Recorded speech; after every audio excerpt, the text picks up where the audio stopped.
Okay, here we got a very early Smiths speedometer,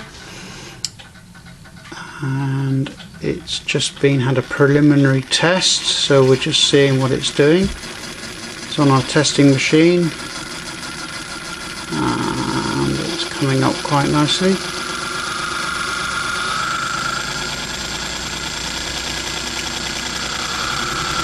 At 30 miles an hour,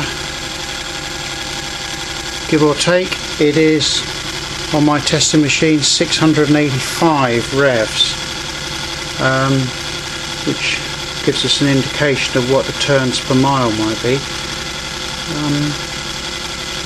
It's a very early speedometer, probably about early 1900s, perhaps the very latest 1915. Well, let's see how it comes apart.